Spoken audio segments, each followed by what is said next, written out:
How are you? Sir.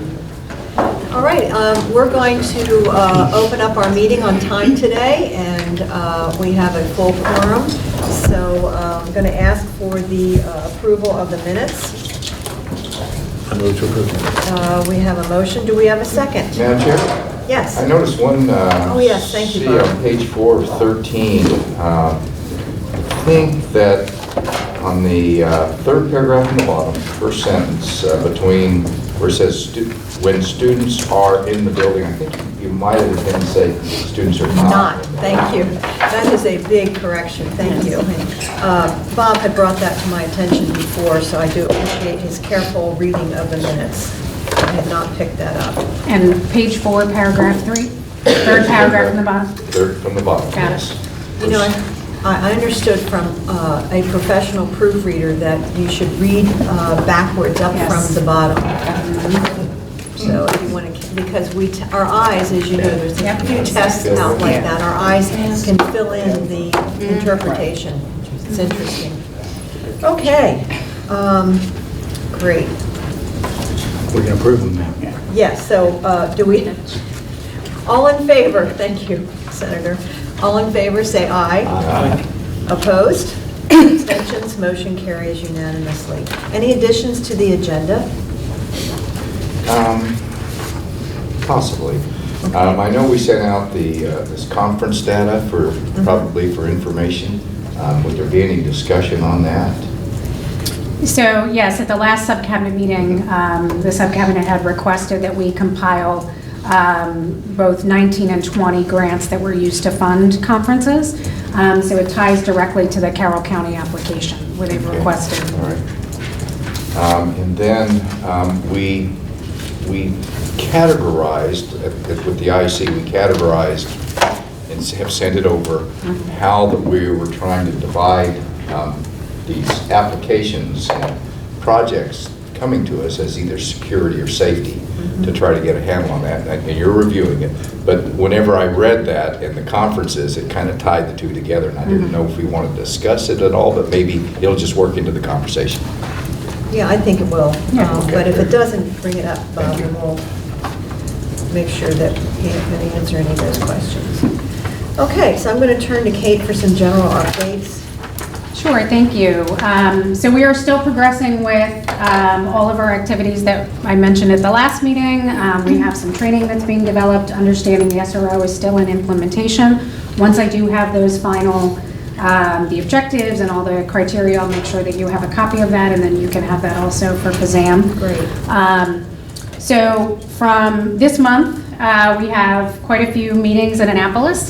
So we've been requested Wednesday to sit in front of the Education Subcommittee. So Dr. Salmon and I will be there speaking about the work of the Subcabinet in the center. And then we have our 2 budget hearings in January. So our first is January 22nd and the second is January 27th. There has been a change, I guess, in the way that they're going to do these budget hearings for the smaller agencies, but we're the first ones on the list, so I'm not really sure what that means. Hopefully it'll mean less questions to answer. That's sort of the hope. So we'll see how that plays out. And beyond that, we're continuing on with all of the work that we've been doing up to this Great. point. Thank you very much. Any questions for Kate before we move on?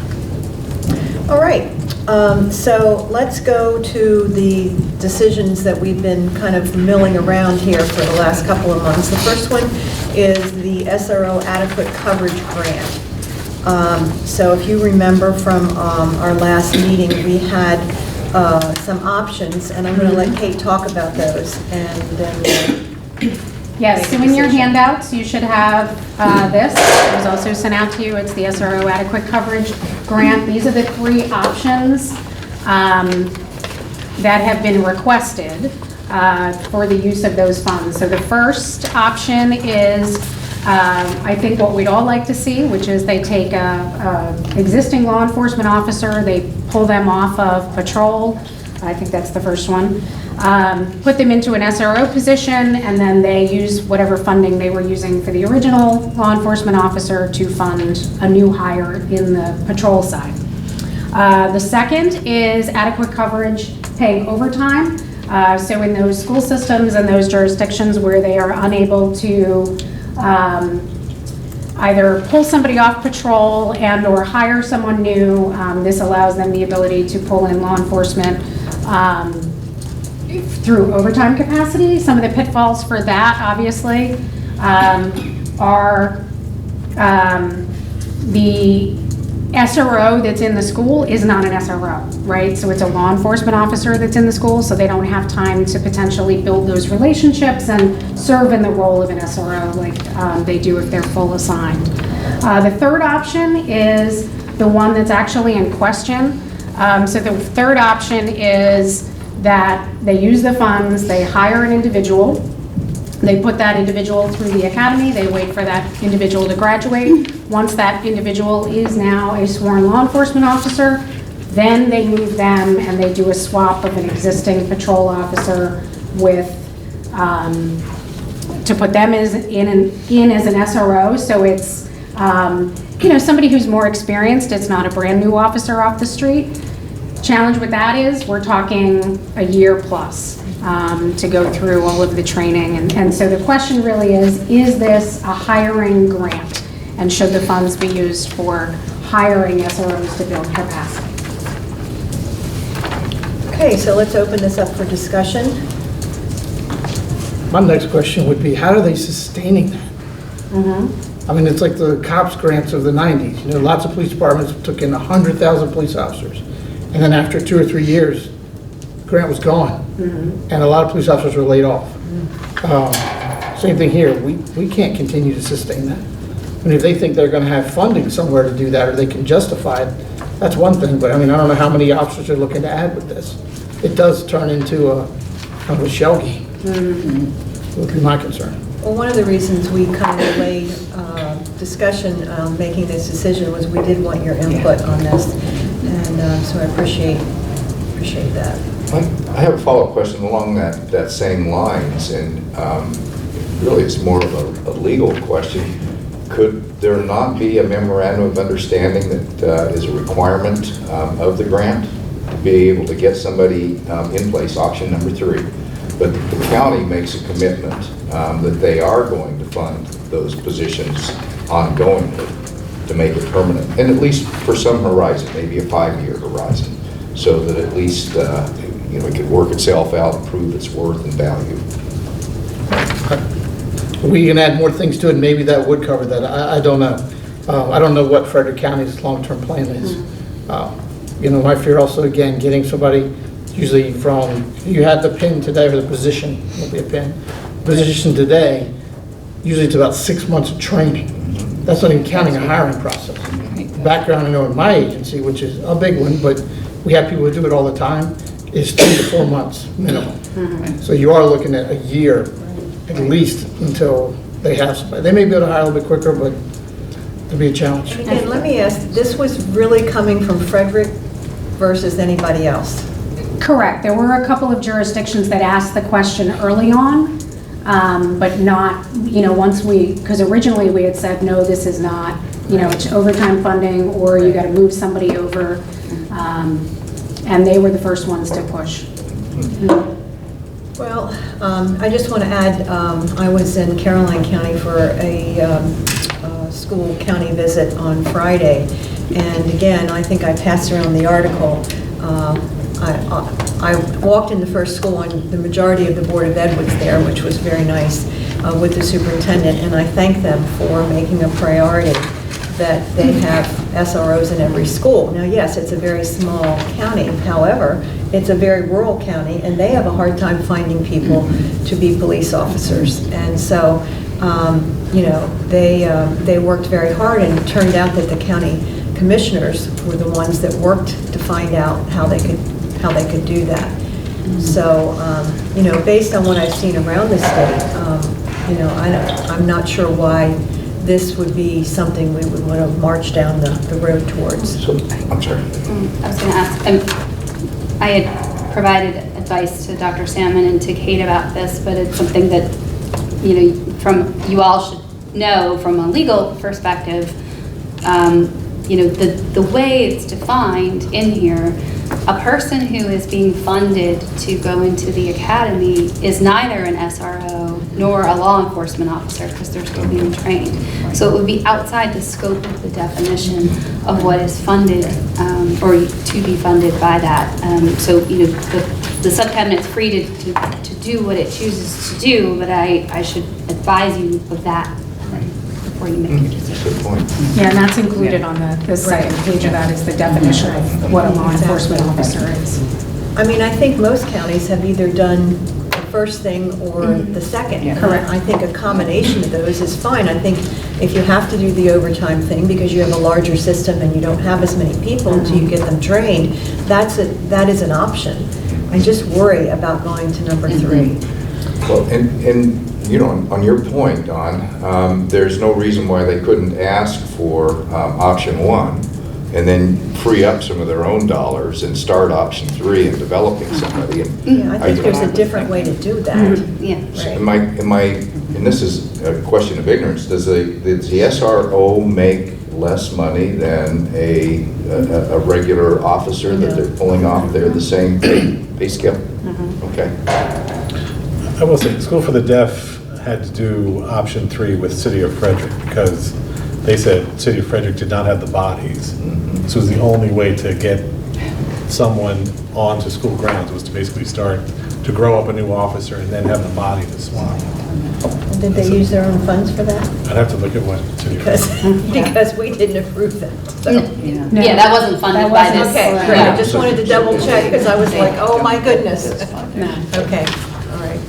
But, I mean, And that is the concern, right, is that they do not have the bodies to pull it off of patrol, to put into schools while they're backfilling or waiting to hire through this year-long process. But adequate coverage doesn't mean full-time. Exactly. Correct. Very, Correct. very good point. Right, and I mean, I don't know how close they are, but I mean, I know we're not, State Police just doesn't do any school restarts. We don't have the bodies to do it either. Right. But in every jurisdiction, other than maybe Baltimore County and Prince George's County, Montgomery County areas, and all the rural jurisdictions, we mandate that all of our commanders make sure the troopers know they go into those schools. Like, so when they show up, if they're the first ones on the scene, that they know who they are, and they know that they're familiar with the school. They walk through the school, they And talk to the know kids. them. I mean, Exactly. they see them, yeah. So, I mean, Yeah, it's- they're doing their paperwork, sitting in the parking lots. I mean, that's another great, Yeah. Being visible. method. They Just go in and being have there. lunch. Yeah. Right. I think the cleanest way to do this is have a local governing body look at it as sort of a scope of work. Say, okay, we're going to get into the SRO business. They build that into their budget. They build it into the recruitment. Everybody knows. Option 3 just seems to be a little herky-jerky to me because just, I think that in most cases, it's the county commissioners or the county executive or whoever oversees the police budget. Right.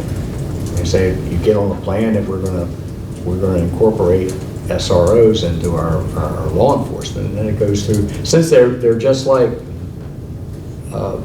police officers. They're sworn, everything else. They have all the credentials, so they're going to go through the same process. So I don't think there needs to be a separate track. I think it just needs to be a separate recognition that we're going to staff up to this. And I think adequate coverage is probably the right criteria from a local law enforcement purview. Sounds like we have consensus. So do we need to make a motion or?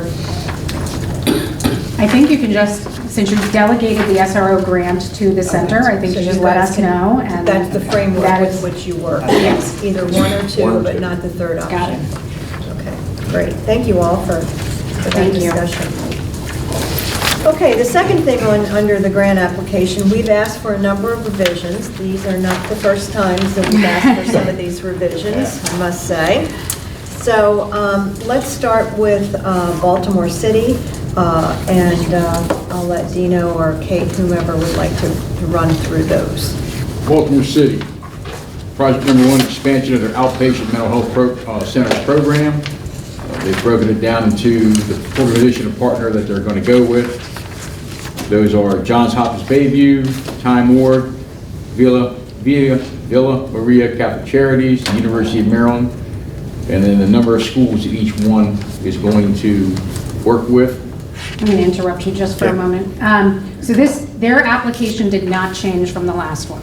Right, I The was going to say, question- there's no different Their information. question that was posed were, the numbers were very even, right? It was 200,000, 100,000. Right. So what you see is their comments, that those are the actual contracted amounts that they received.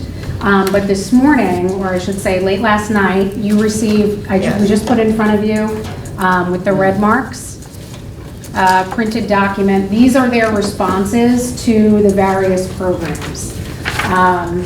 So the question was posed regarding Johns Hopkins. The contract with them seemed a little off, right? It didn't seem to be the same amount as the others. Their answer is that theirs was for 2.5 schools, not an even number of schools, but all of their contracts are $16,000 per school. So that was the first, and that would have been this first project one that you're looking at, and that's why the Johns Hopkins seems off. So, Kate, is this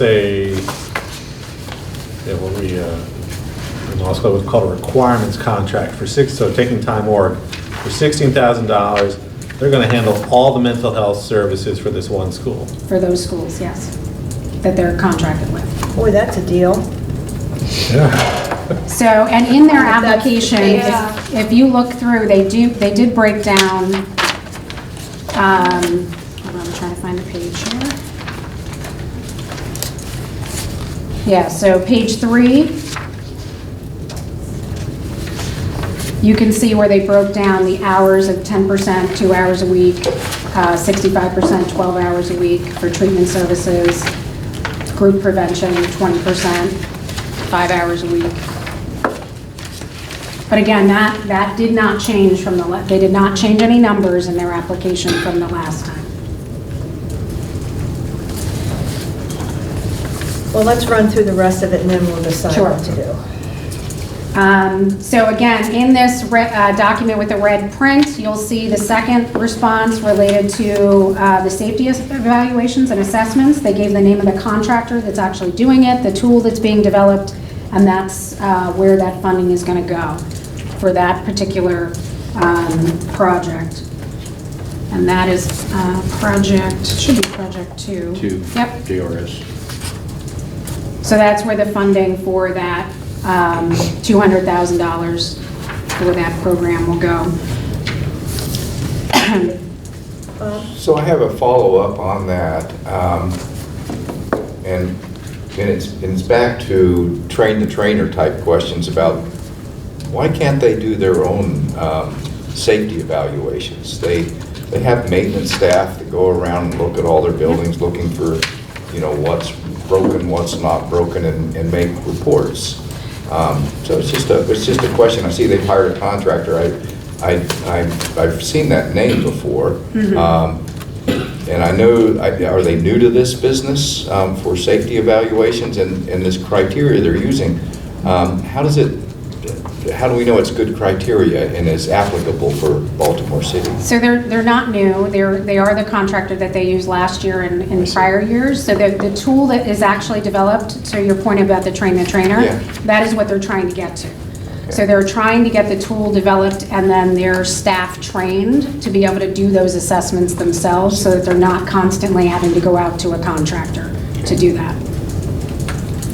And that's, within their application under their project, they kind of outline what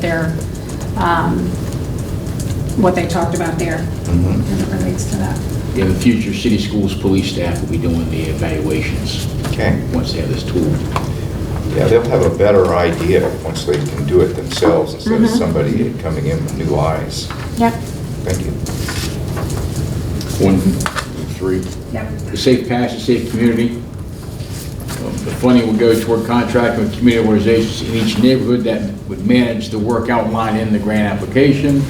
The community organizations would be responsible to deliver what's bulleted in the grant application. The program is new to city schools. They developed a framework for safe passage based on similar programs in cities like Chicago, Philadelphia, and Camden, New Jersey. Developed the framework. They worked in partnership with community leaders who implement these types of programs in Baltimore and other areas. And also looking at the walking school bus models that have been implemented in schools, at other schools in Baltimore City. So But as a follow-up to that project, they still have not submitted Right. specifically where the dollars will be going for this project. Okay, let's keep going. On the school safety transfer. They currently have a plan for safety transfers, but the plan is inadequate and fails to meet the needs of most of their current students. Currently, there's an addendum form that must be completed by the family and endorsed by the principal confirming there is a safety concern, including evidence of the concern. Their current safety plan does not align with the realities of being in an urban center due to fear of retaliation, and this is what was explained to me on the phone by Major Coleman. In light of the significant gang presence in their city, families are afraid to report concerns and share relevant evidence. Without evidence in the completed form, the current process doesn't approve a safety transfer. Additionally, the current process does not include safety transfers for social emotional stressors, such as severe bullying. The consultant will help them review their process as well as exemplary processes from other areas in order to develop a new system for them to use and to get a better handle on safety transfers. Additionally, the consultant will create ways to track the data so trends can be analyzed that will help them focus on preventive work on schools and neighborhoods with the greatest need. You know, how many school safety transfers do they do in a year? He didn't elaborate. He told me a lot. The biggest one right now is a lot of these kids are in their neighborhoods. They see these shootings and these murders. I get that, I'm just trying But to, it's not in my opinion, it's not something you need a vendor to come in and tell you how to transfer the kid from one school to another. And again, if there was, there's no specificity to this Right. request. All right, go ahead and do the next one then, please. Metal detector training. The vendor has, due to the training has not yet been determined. They had a vendor selected, but they recently backed out. Right. They're now consulting with other districts to identify a vendor who can provide training to key personnel at all their high schools. Therefore, there's not an existing contract yet. Training was essential in their background to support the investment that the district made through the FY20 Maryland Interagency Commission on School Construction Safety Grant Program. Through that grant, they were purchased metal detectors for all their secondary schools. Simultaneously, city schools created a new policy guidance on visitor security procedures. That guidance requires all visitors to secondary schools to pass their metal detector before entering the building. In order to support schools to carry out the new visitor procedures, they plan to leverage this grant to hire a vendor who will provide training to all impacted staff at the secondary schools responsible for carrying out those security procedures.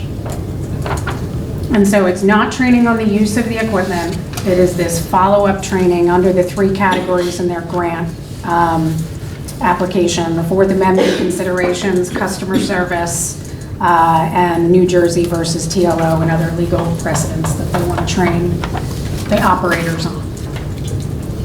Okay, so I'm opening this up for discussion.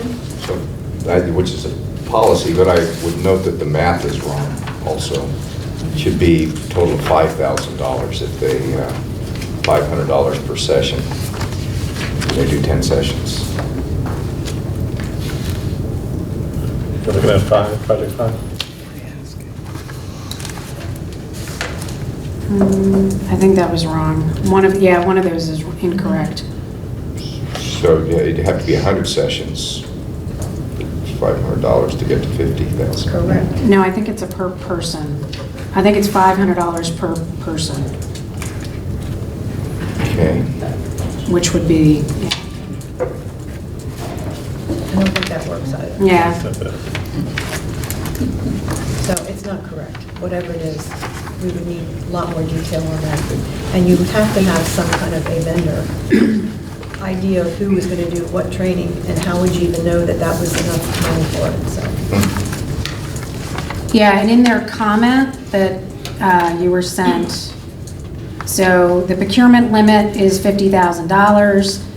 Total cost of training, all staff will exceed the $50,000. The grant will provide the starting training session with the most critical personnel up to the $50,000 limit. So they agree that it will be over $50,000.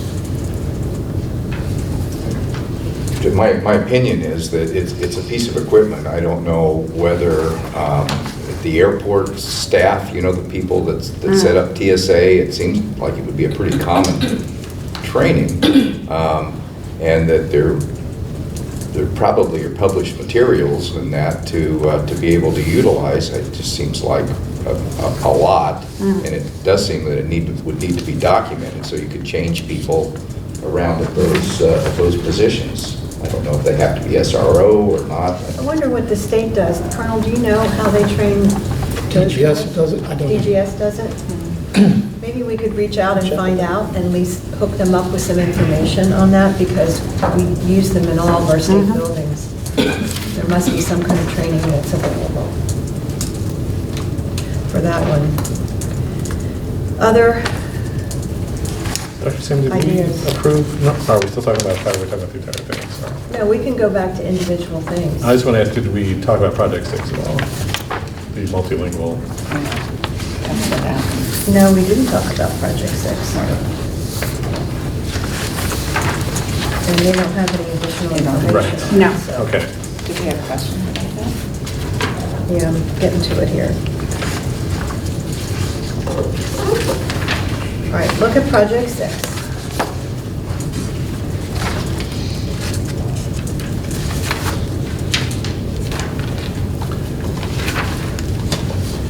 Again, very little information about what that training would entail.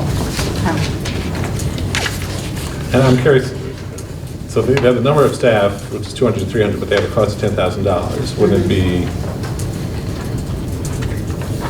either, I don't know, it seems like the cost, if it's per staff, it seems like the cost should range, also range if the number of staff ranges. So I guess I'd like some clarification on that, at a minimum. And I think I'd like to know more just what we're going to do for these families, because I don't understand. So let me ask, are there any components that you feel comfortable in approving? And then those that we might send back for more information?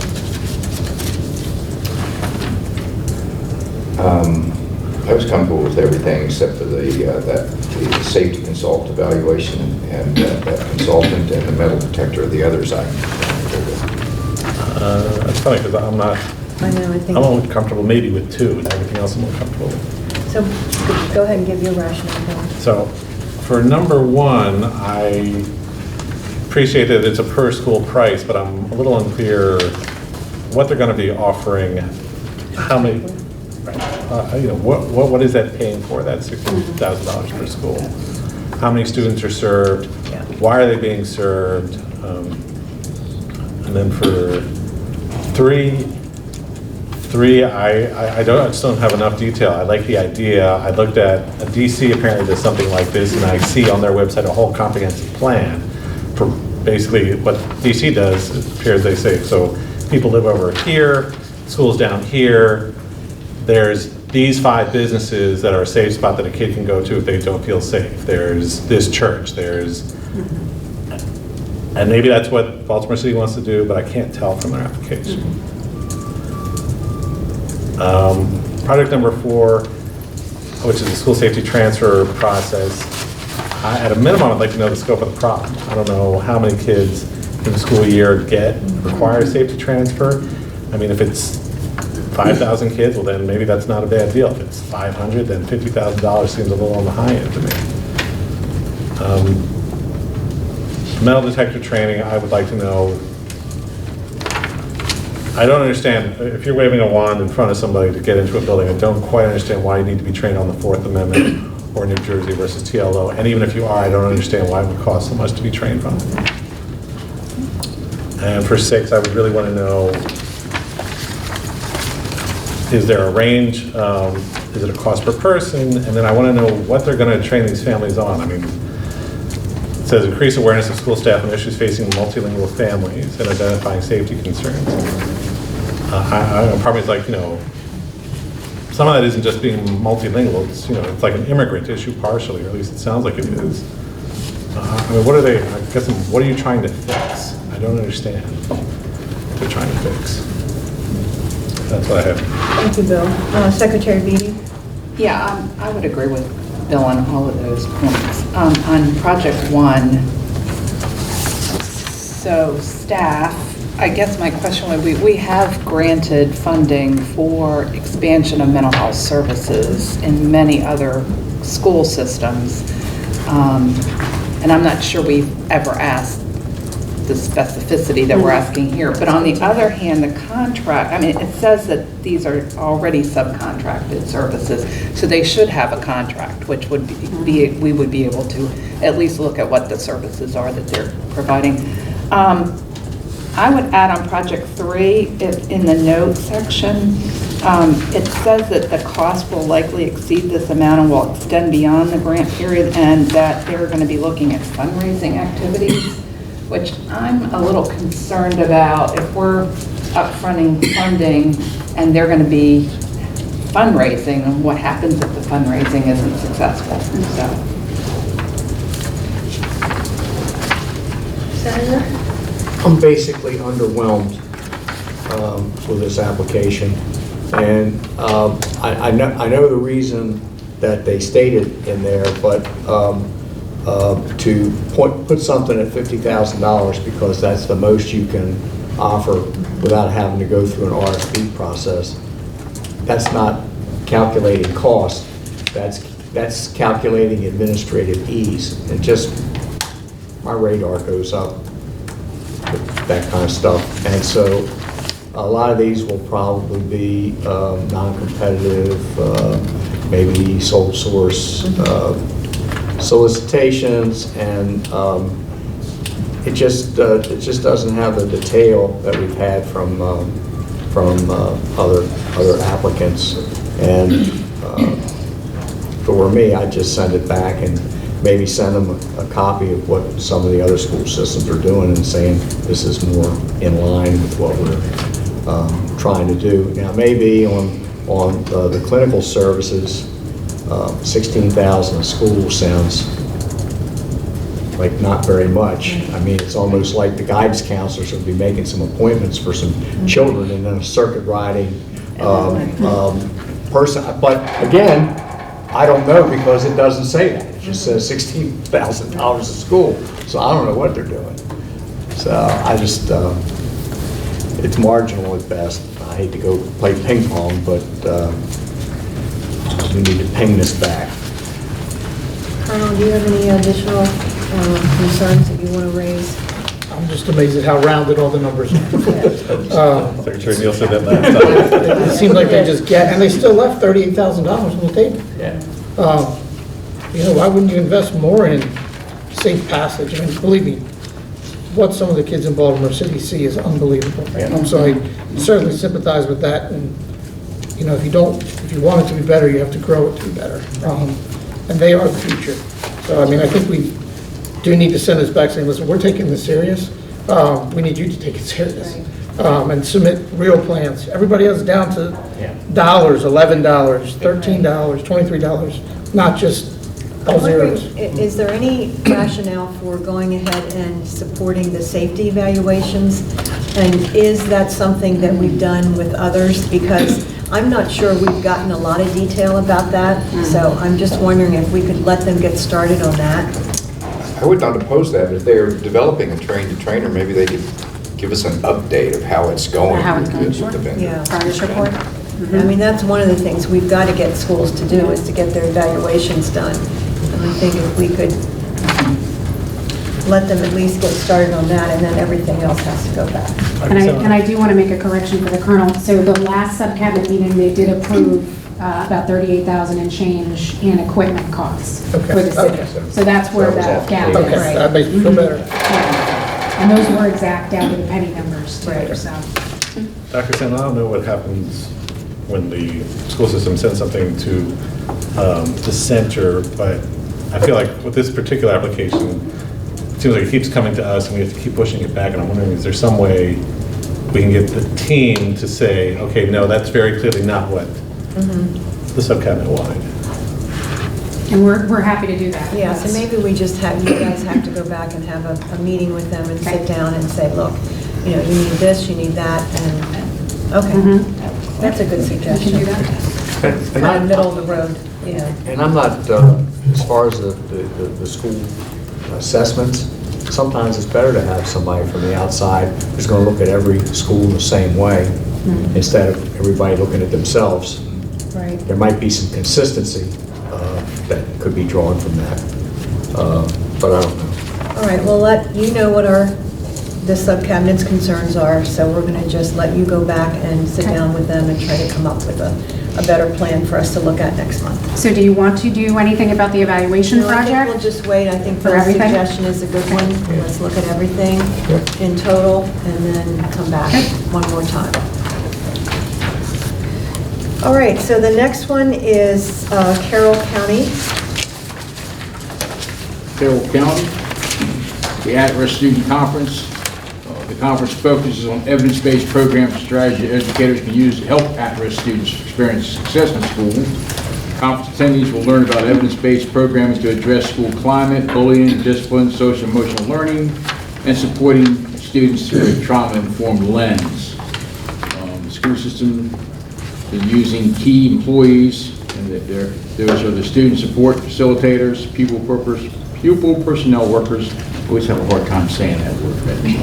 And school psychologists. The staff works directly with individual students and families and provides support at the student level as well as the school and system level. The attendees will be required to share the evidence-based strategies and programs they learn about at the conference with their schools as well as student services department as a whole in order to implement the system's strategy-wide. Strategy system-wide. There you go. They did provide a diagram showing what they've done in the past also, and all the costs seem to be consistent with what they're requesting. So, Kate, you provided us with a chart. So Yep. you want to review that before Sure, we weigh in so- on this? If you look at the bottom, so these are all of the conferences that have been approved by the subcabinet, both in 19 and 20. So you'll see both the jurisdiction that was supported, the training or the conference that was indicated, and a location if we knew it. And I think, do we have the date? We have the dates for this year, but not fiscal year 19. You'll see the per-person costs, depending on the event, but the average is about $1,200 per person, if they had to travel out of state. So it's a little bit more per person than some of the other ones that we Yes, approved. and it is further. So Right. it is on the other side, so it's Nevada. However, we have approved a number of these without too much more detail. So, what's the decision of the group? I would just say as an observation, knowing some of these counties the way I do, I think some of the things that they've applied to us for are things that probably wouldn't make the cut if the county commissioners were looking at them. So I think that's, Commissioner so-and-so would say, well, I don't know why we have to Right, send not 13 sending you people there. to wherever for this, and it might not make the cut. So there may be a little of that in this, that grant funds are a little less harmful in their minds than spending property tax money on. All right, so do we have a motion to approve this, given the fact that we have approved others? Could I ask another question Certainly. just on that point? And Yes. I understand that you horses out of the barn. Right. You know, so how do we deal with it? And we're into FY20 as a new year, and we still have to deal with the problem. Is there, maybe could we give a look forward? And I know that we want to create our own training programs here, and they're about $400 or $500, it appears, when they're, within the state, and either with a consultant or with our own staff. Maybe we should say that we're going to do it this year. It's going to limit to this much per person.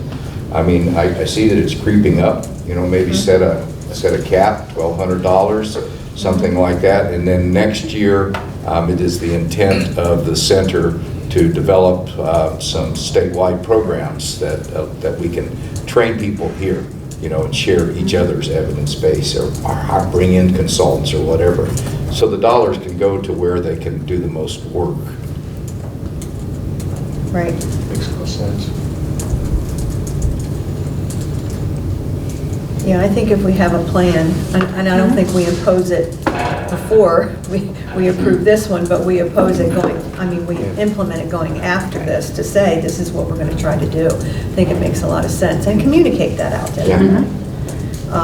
Because if you look at some of the costs from fiscal year 19, their costs are not that out of line. So. Okay, Carol? All right, we have a motion to approve. Do you want to add Bob's suggestion to that motion, or do you want to do that separately? I would like to add it, if that's agreeable to the members. I guess we'll see. And that would be that, do we want to, let me ask a question for discussion. Do we want to limit it right now to $1,200 per person? As far as this particular award for out-of-state conferences, or are you suggesting for the future? I think for the future. I think it would be unfair to do it without communicating it out. So I'd make the amendment to the motion to say that in 2021, it's the intent of the center to develop in-house programs that are available within the in-state programs that are available to all LEAs. Bob, let's use that as a separate motion. Yeah. All right, thank you.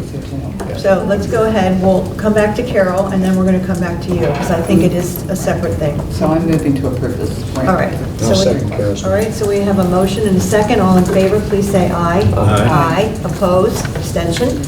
And now, Bob, you're going to make another motion.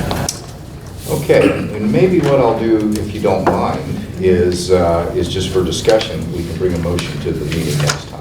Okay. You know, I don't think there's a rush on it. Maybe the staff Good can idea. work to come up with something that really makes sense, set some parameters that would be easy That to we be can able look to at. implement. Yes.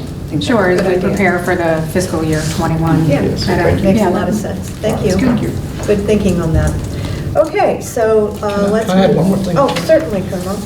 Can we ask that, and I just know this from wearing double hats in the Police Training Commission and then being the superintendent, when we send them to these courses, that you're getting copies of all the course materials? That's a great And the reason I'm saying that is there are times we did in the drug world, the covert world, would send them out to different training, and ultimately you spend more in housing than you do in training. So we were able to take $50,000 to send, say 10 or 15 people somewhere, spend that $50,000 to bring the trainer here. And then we didn't have this housing requirement. So I feel like if we're paying for it, you should be looking at it, and if this is the best training, then maybe we bring that trainer to Maryland. Okay. Exactly. Yeah, very good. I think Senator talked about that a couple meetings ago, too. I think that's a great idea. We didn't jump on it, but we really should. And that... Conversation. Yeah, just, I don't know, it always makes me nervous when there's another system. It took us a long time to preach 911 to call 911 Right. for things, not to call the 7-digit meal days, 10-digit number today, to call those numbers. Again, I don't know enough specifically about that other than what I've read, so I hate making a decision on that. It seems interesting. I'd love to hear some of the experience from the places that have it, that are using it. There are Yeah, 4 or 5 places. Massachusetts and some of the others, yeah. And again, is it something we want to pilot? Is it let them pilot it, or I don't know? So what is the feedback on it So, from Massachusetts? so the only feedback that I've been able to get from Massachusetts is what they've put out through media, which is linked to the company's website. So there's no real indication of, is it making it better? Does it solve more problems? I have similar concerns that you have. We've worked so long to get people to use 911 correctly. And how does this change that? And there's no other jurisdiction using that within Maryland. What's interesting is I had a superintendent's meeting last Friday, and I asked the question because I was, after our discussion about active shooter drills, I said, how many of you are using, active shooter drills when school's in session? And the only one, at least, now there were about 4 superintendents that weren't there, so I can't say this is the only one in the state, but from the folks that were there, from the 18 folks that were there, Cecil County is the only one doing that, and they're actually doing it with this big thing that's, I guess it's an officer that's covered in this big red suit that comes into the building, and they're actually doing it. And the rest of the superintendents were just astounded by that. And apparently they've been doing it for a number of years. So I passed out the literature that we had at the last meeting, and I just said to superintendents, you know, I encourage you to read this and encourage you to think about what you're doing, because, and I read the line, because Zach bolded it for me in my notes, and it said there is absolutely no research to support doing these drills in school in session. With the children, right? There's plenty of research, though, that shows that kids under stress, that Right. there's toxins introduced to the brain. Right. And that affects you being able Right. to pay attention and study. Right. So anyway, I just thought I would bring that to your attention. I was very surprised by that. So I don't know whether they seem to think they have a different set of circumstances there. I mean, Cecil is, you know, not a huge county. It's very rural, but I don't know. But I still have concerns about the whole system. I have done some reading, and it seems to me that there has been some systems around the country like this that have had some erroneous things posted, and I think it's very hard to manage something like that. So we know more about it. My only other concern is 911's going through some changes right now, with, you know, whether you call it E911 or Next Gen 911, and how they receive information, primarily because, believe it or not, the system's still based off of what we call the old POX lines. You know, you pick up the phone and you dial. And Televisions, things had to adjust for the cell phone world with GPS, so we could track where you are. But, you know, the ability very soon, and some people can already do it, where Frederick County was the first to do it, you could text to 911, and soon send video to 911, and their ability to receive that and how they manage it, how they then port that, you know, rather than just taking the call and then telling the police or fire EMS, they'll be able to port that video where law enforcement will arrive and will be able to see what's going on. Talk about distracted driving. Those are all things that I don't know how this would integrate. That concerns me, you know, that all of a sudden there's this separate system and you're passing information, and yeah, I have troopers up in Cecil County that respond to a chunk of 911 calls as well. But would we have that? Yeah, Would but we be somebody hearing what's might going on? I'm not get sure. missed, you know? Exactly. And I know that can happen with any Right. system. It just, rather than putting out over radios, we've spent some money on radio systems in law enforcement, you know, as well as sharing some of that, what we can legally with school systems. I have more questions than answers. Did That helps. we approved the rest of their grant, correct? It was We- just this? that No, we actually held their entire grant Okay, because well, let's- Alertus was a second, All right. and then we Well, didn't get let's to the look last at two. their grant then to Okay. see what we can support. Okay. Maybe there's an active parents group or something that was pushing for something extra, I don't know. and they're responding to that. I just don't know.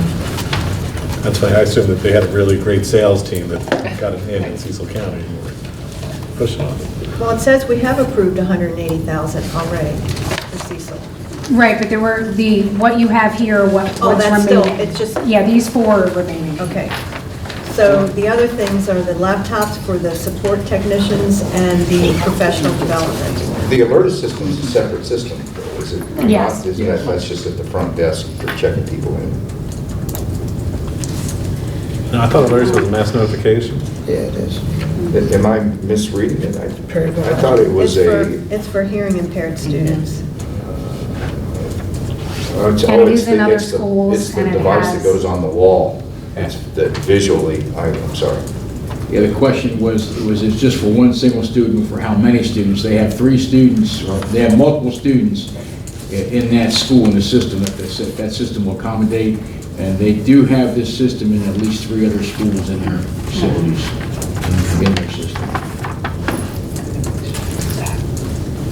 Yeah. And there are other school systems that use it as well. Right.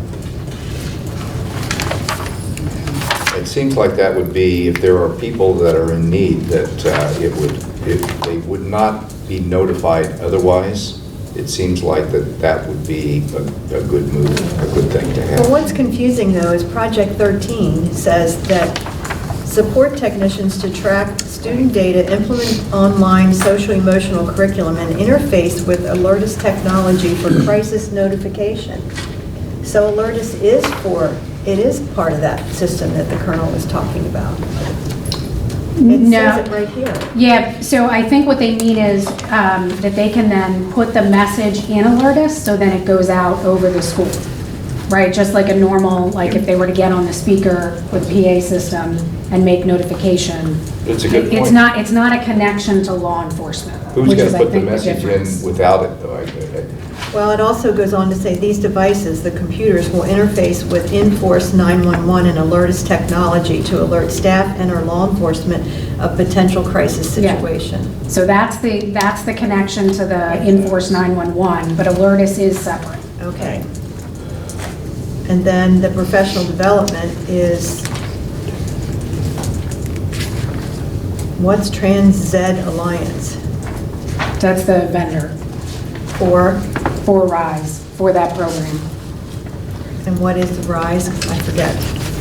Responsive, individualized, structured environment. What is that? Where would we be without acronyms? So under, actually I did too. Everybody's gonna come up with their own, I feel bad. I know.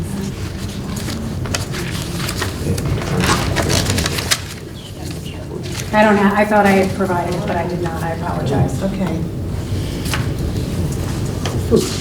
So, what do you all want to do with this? I'd be inclined to approve everything, but this, Enforce? yeah. I just don't know enough about it, and I don't know how it's going to affect everybody. The only reason that I would support going forward with it, if that's going to be like a little petri dish that we try something different and see how it works.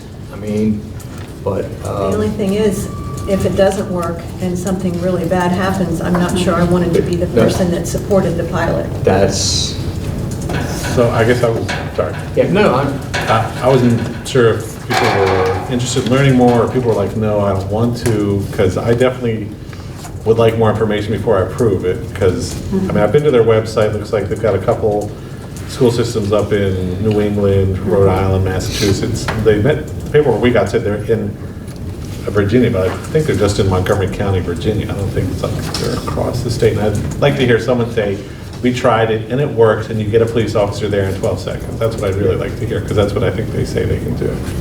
Before I sign on to this huge thing that has, you know, tentacles in every part of the school system's communication network. All right, so somebody want to make a motion? I'll move to approve everything but the Enforced. enforced. I would second that. All right, so we have a motion and a second on approving everything except for Enforce 911. Those in favor, please say aye. Aye. Opposed?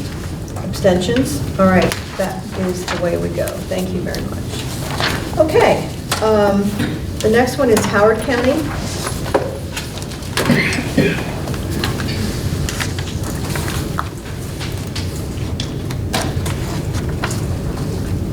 This is with the lobby guard system that we talked about before. Yes, and that was approved in the earlier portion of their application. So if you recall, that for those of you who were here in December, the December request was for contract support for their emergency operations plans.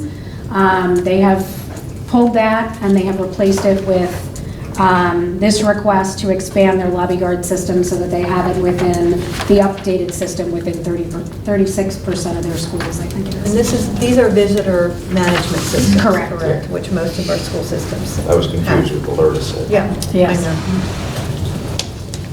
know. Any questions or concerns about this resubmission? If not, is there a motion to approve? This has the same safety conference question, I'm just making note. And they have two of them, 3,100 and one for 4,075, so just don't have any other concerns, I just want to mention. Okay. So moved. All right, we have a motion, do we have a second? Second. We have a motion, a second, all in favor, please say aye. Aye. Opposed, abstentions, motion carries unanimously. Okay, now we're on to, are these new These are new. grants? The first one we have is from Harford County. Hartford County. Short-term contracted staff and overtime for existing staff personnel. The school system will hire short-term contracted staff to manage reunification, critical incident training. Short-term contracted staff to coordinate the purchase, organization, and distribution of the system-wide critical incident plan. Teachers and staff will develop reunification, critical incident command training, and conduct staff training. Conduct comprehensive needs assessment using evidence-based community schools model to identify wraparound services for the Magnolia Middle School students from January 2020 to June 2020. Receive training on evidence-based strategies to decrease office referrals, and receive extra hours paid to reduce bus referrals by incorporating strengths for kids training on specific buses. Contracted services, the consultants secured to provide behavioral trauma-informed training for the Magnolia Middle School staff to support decrease in disruptive behavior.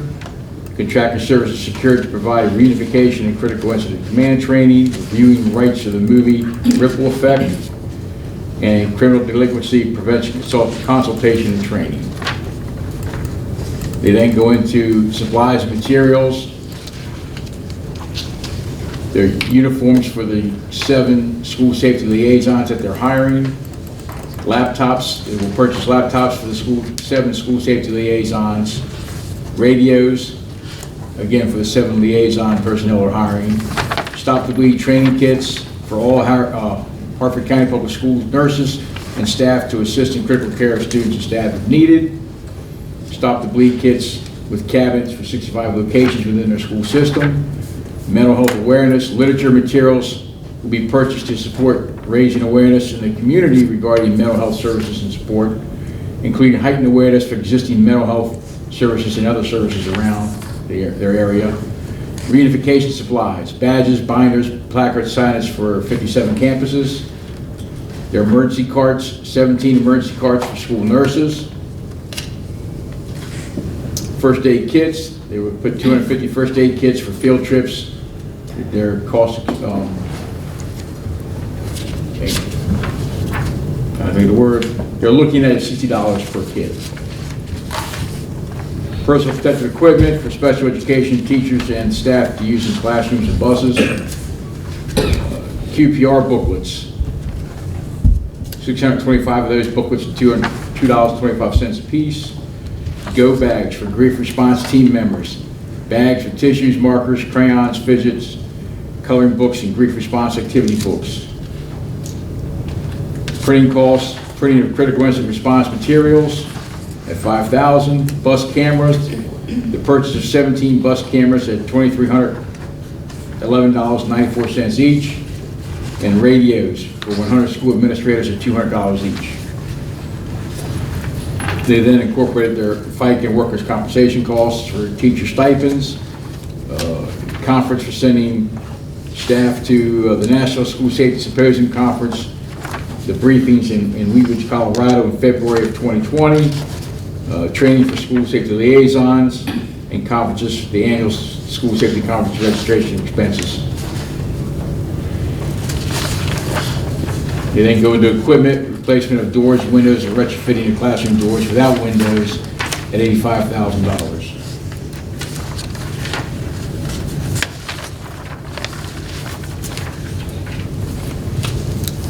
This is the antithesis of the Baltimore Yes, City I was going to say. application. Yeah. It's very true.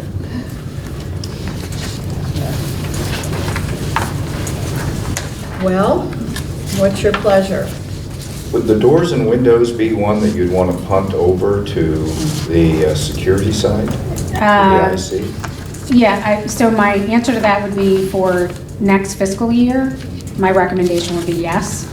For this fiscal year, we've already approved several of these this year, but absolutely for next year, I think that's a good separation.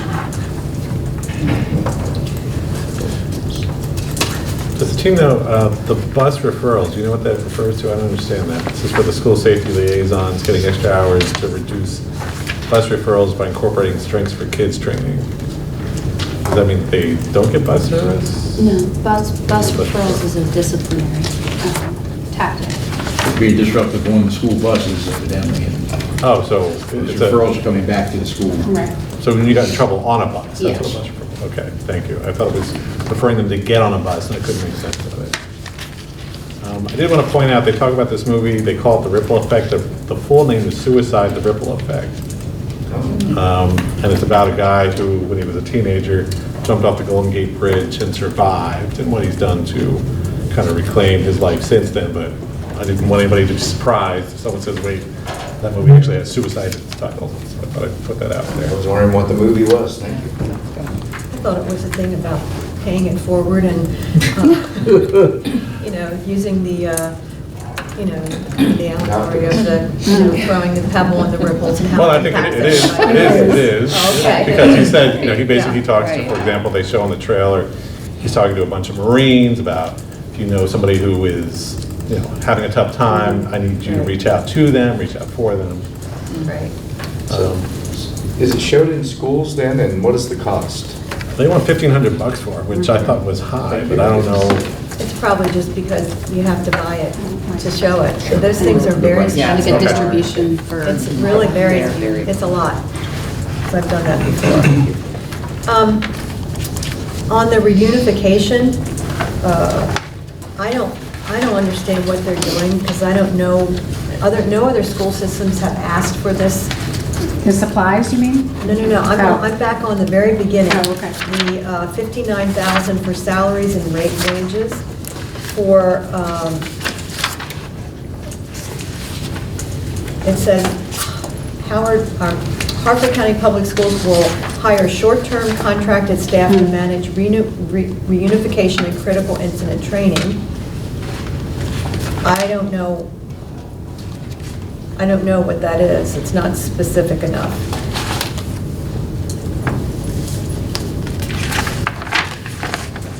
I mean, when you look down at the other bullets, they're not about reunification. They're about other kinds of, reducing disciplinary referrals. I don't know what they really plan to do in there. They don't really have a lot of information about that in their actual narrative.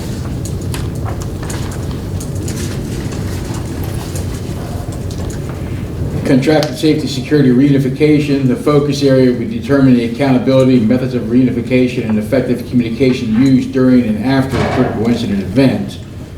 Their action steps would be to identify members of Central Office Reunification Team, assist schools in identifying of primary and secondary reunification locations, including investigation of community partnerships that could be used as reunification locations.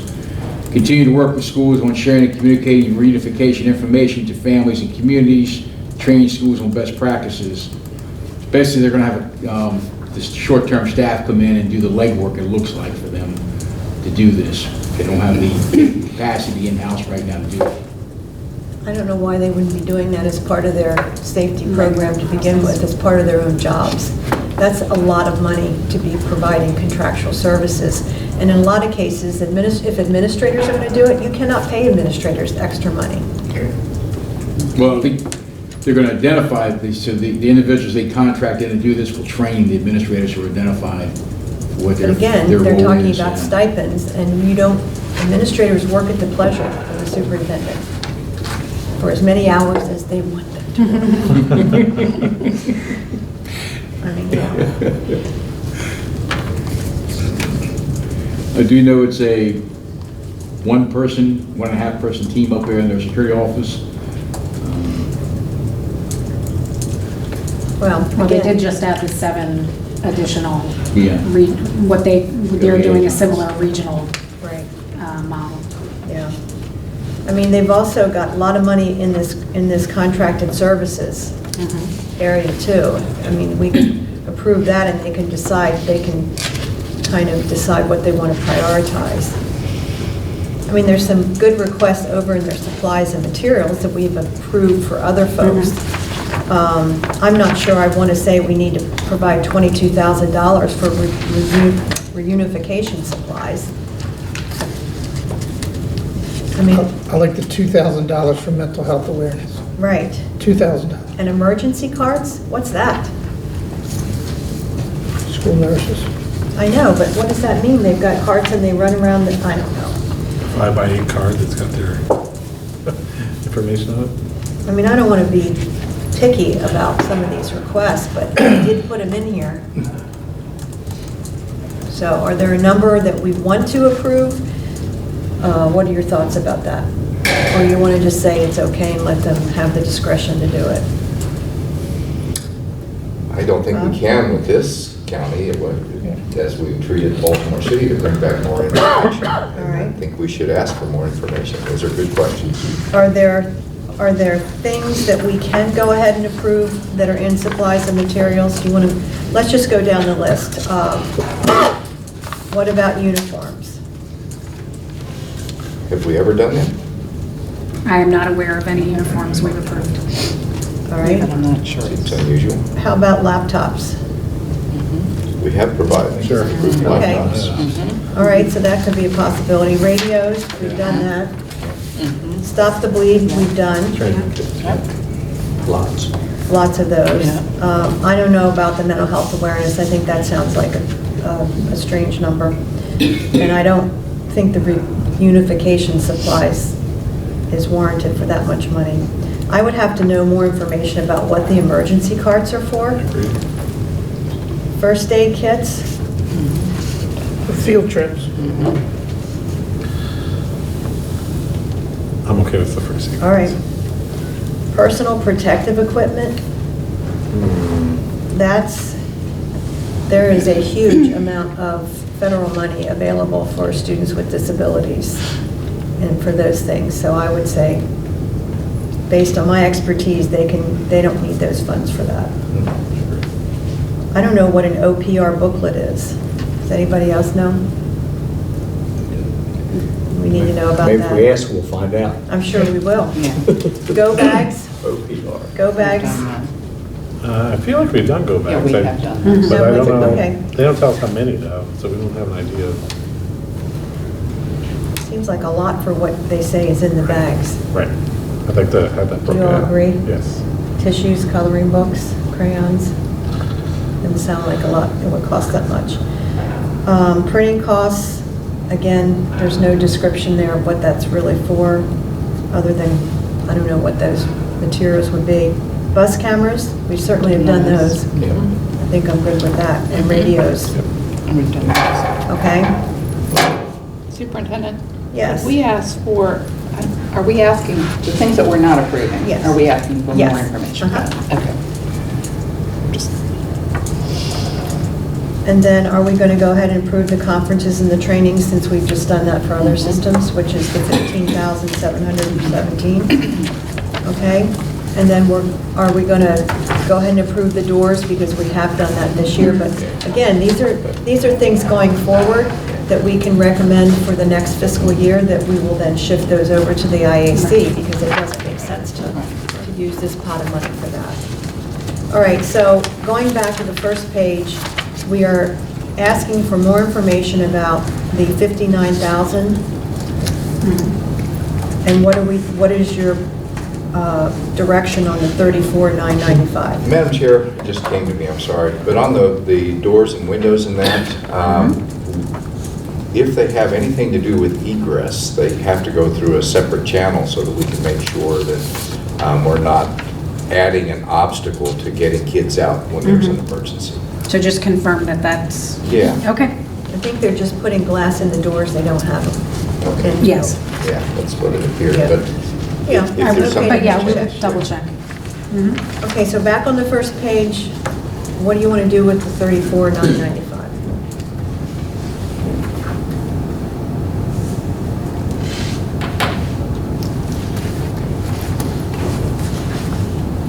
Don't everyone speak at first?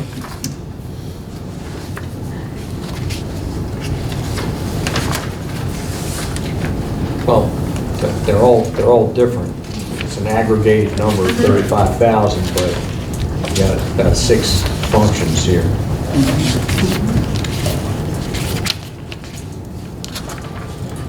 Well, since it's presented as an aggregate number, should we ask, just project it at this point and ask for more detail?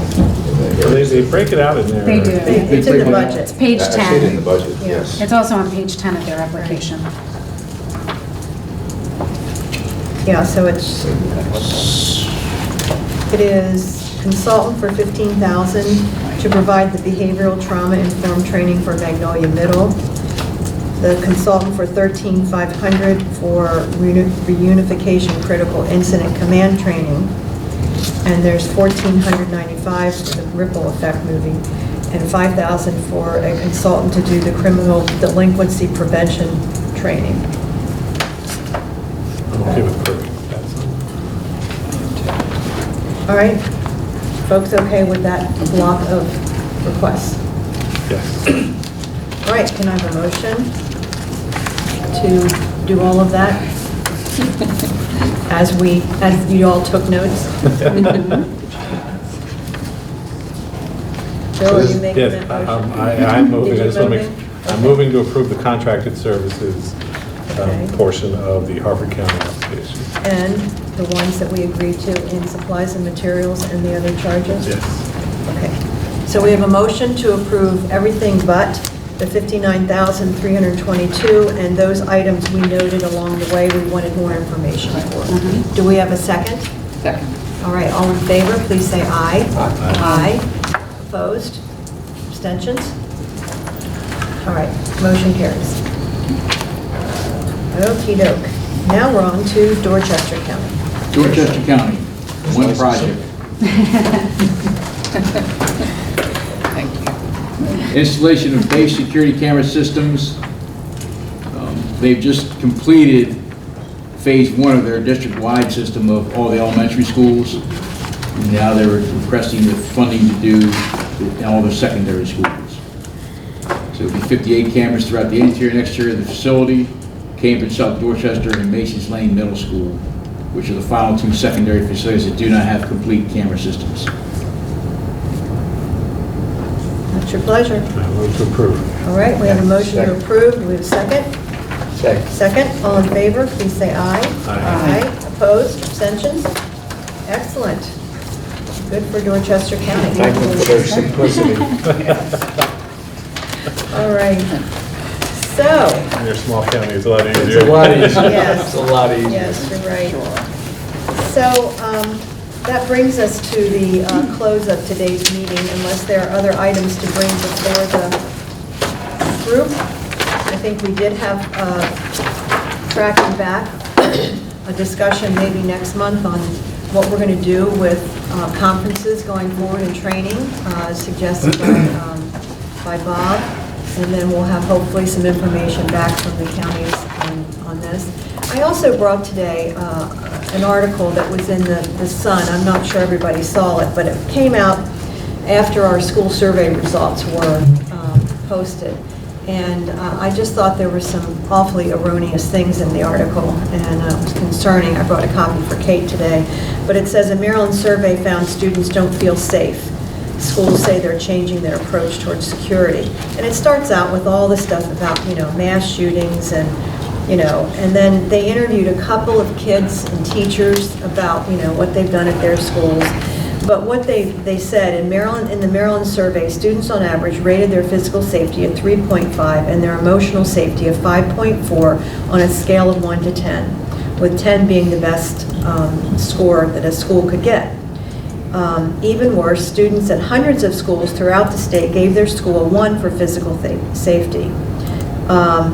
We had about 400,000 students take this survey, but what I need to explain to you is that because it's so psychometric, let me see if I can do this, because this survey is so psychometrically sound, when you look at the scores from 1 to 10, actually the scores could go down to -17 or up to like a +20. And what we did is fold those scores in so that you could not see all the students squished up in the center, which is what would happen if you did not do that folding. So when you say that there's a lot of schools that came out as 1s, It could have been a -17. I mean, it's just all relative, but it really was taken out of context.